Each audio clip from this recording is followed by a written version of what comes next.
Hello friends, welcome back to my channel. So in this video I'll be considering one IPO that is open for subscription currently from December 20 and closes for subscription today, that is December 22. The company I will be discussing is Azad Engineering Ltd.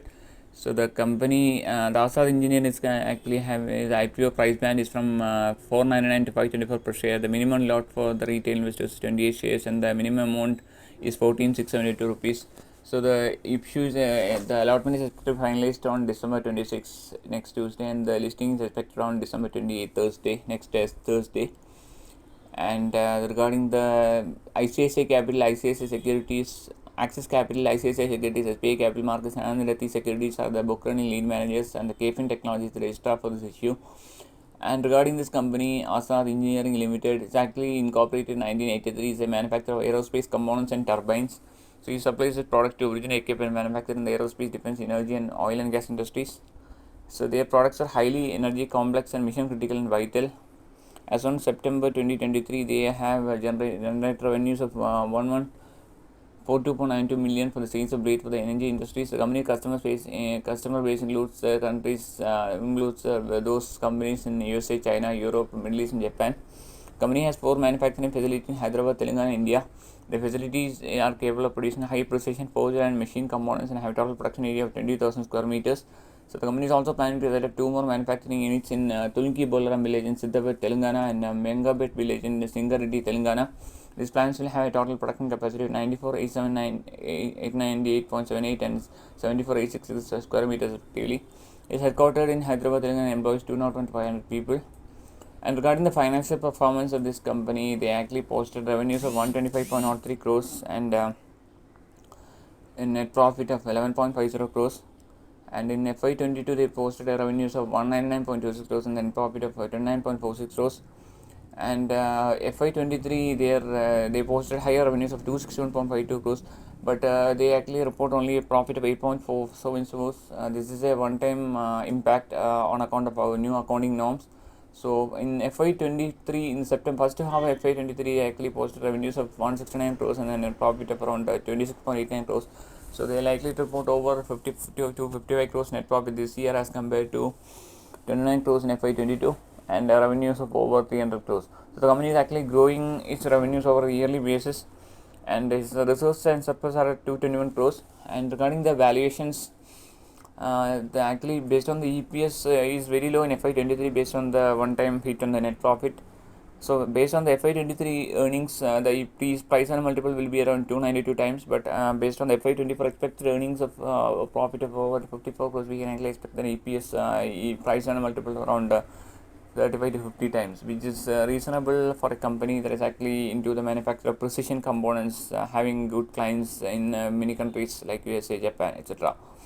So most of the brokers, regarding the IPO subscription till the end of the second day, retail segment is already oversubscribed 11.76 times, and HNI segment is already oversubscribed 24 times, and the net proceeds of this issue will be actually used for the funding the capital expenditure of the company, repayment of the borrowings of the company, and general corporate purposes.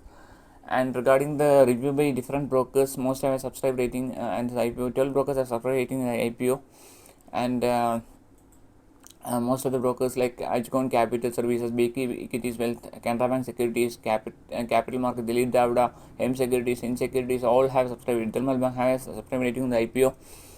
Regarding the review by Dilip Davda and their website chitorka.com, they have subscribed rating IPO. It's actually, they mentioned that it's a niche player in the life critical components and it's one of the most preferred partner. The company posted steady growth line top line for the reported periods. They actually posted a decline in bottom line FY23 to one-time adjustment and amortization. Based on FY24 annual earnings, the issue appears fully priced. Investors can actually park funds on the medium to long-term rewards. So Azad Engineering is one of the key manufacturer qualified products supplying to global original equipment manufacturers in the energy, aerospace, and defense and oil and gas industries, manufacturing highly engineered, complex, and mission critical components. And it manufactures complex and high engineered precision for components that are mission and life critical, and some of the products have 0 parts per million defect procurement. So there is a high entry barriers for the products manufactured by Azad Engineering, because they need to be 0 defects, 0 parts per million defects requirement is there. So they need to be very precision, and they are actually high. So this is very skill is actually required for manufacturing these components. The company competes with manufacturers from China, Europe, USA, and Japan. Its customers include global OEMs across energy, aerospace, and defense, and oil and gas industries such as General Electric, Honeywell International, Mitsubishi Heavy Industries, Siemens Energy, Eaton Energy, and Man Energy. So it is a key link in the global supply chain for OEMs, and Azad Engineering is one of the fastest growing manufacturers in terms of revenue growth in FY20 and 23, with have a highest EBITDA margin.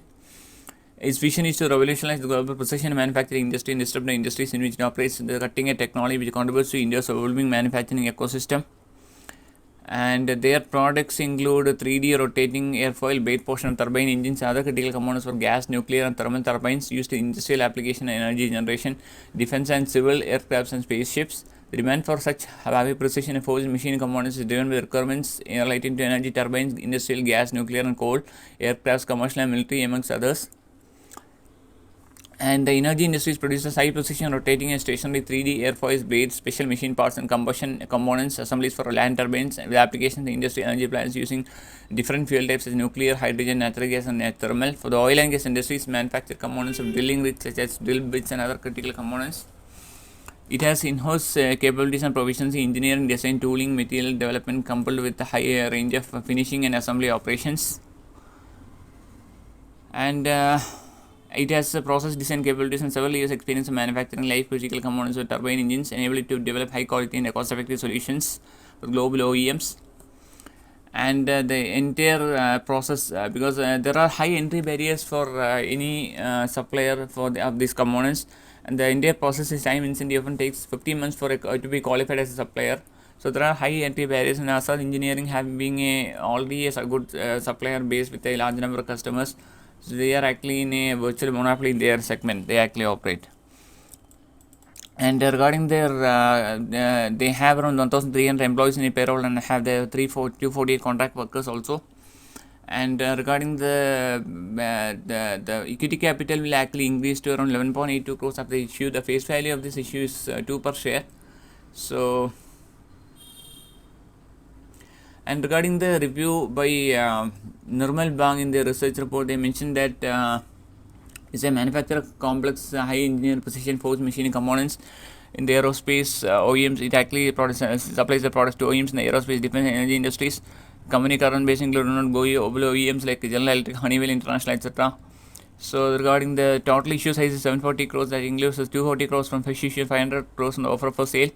So they are actually used for repayment of the borrowings and purchase of equipment. And significant investment rationale mentioned is that significant entry barrier to lengthy qualification process common due to criticality, large capacity expansion indicates strong growth is likely to continue in future also with this company. And they have already done hardware for development of registration of over 1,400 components with the global OEMs in the last 50 years.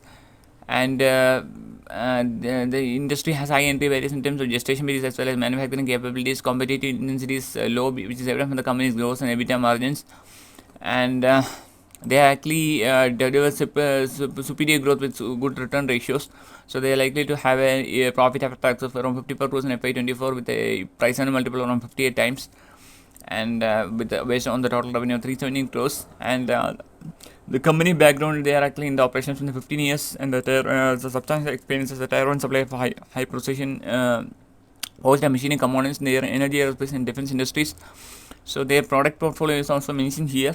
So they are also planning to do manufacturing facilities in the pipeline in Tunki Bolgram village in the Siddapet, Telangana, and Mangampet village in Sangareddy district, Telangana, with a total manufacturing capacity of 94,898 square meters and 74,866 square meters. And they actually sold products with natural gas turbine, nuclear power turbine, thermal power turbine, etc. The products are also mentioned here. They actually products sold include stator, rotor, compressor, airfoils, other parts, fixer airfoil, blade, last stage airfoil, etc. You can actually go through these details in the presentation. So revenue mix by geography is also mentioned here. There's a portion of the revenue from the UAE, portion of the revenue, 35% revenue from the USA, and around 23% from Japan, and UAE and India also contribute some portion of the revenue. And regarding the revenue contribution, energy contributes 87% of the revenue, and aerospace and defense contribute 9% of the revenue, and others contribute 4% of the revenue. And significant investment rationale mentioned here is that they have significant entry barrier to lengthy qualification process for the components due to the criticality. And customer onboard processing global OEMs, energy, aerospace, and the defense, and large capacity expansion. The strong growth is likely to continue. So, and then they are actually having some of the concerns mentioned here that customer concentration risk. The large customers actually contribute 21% of the revenue, and the top 3 customers contribute 41.7% of the revenue. And dependence on the energy sector is also mentioned as a concern. And valuations and recommendations, they are actually also mentioned here. Triveni Turbine, Dynamite Technologies, and are some of the mentioned as some of the peers. So altogether, considering the grey market premium, current grey market premium is actually indicating a premium for 45 based on the oversubscription figures. So we can actually expect a listing of around 1000 levels in this company. So it's a good listing gain. So at that valuation, the company will be valued at over 60-70 times. So it will be the company will be richly valued. But considering that they have experience in this in the manufacturing precision components, and they are in very high entry barriers in this segment. And based on the oversubscribed figures, I am planning to apply for this IPO. So if you are also convinced with the prospects of this company, you can also apply for this IPO.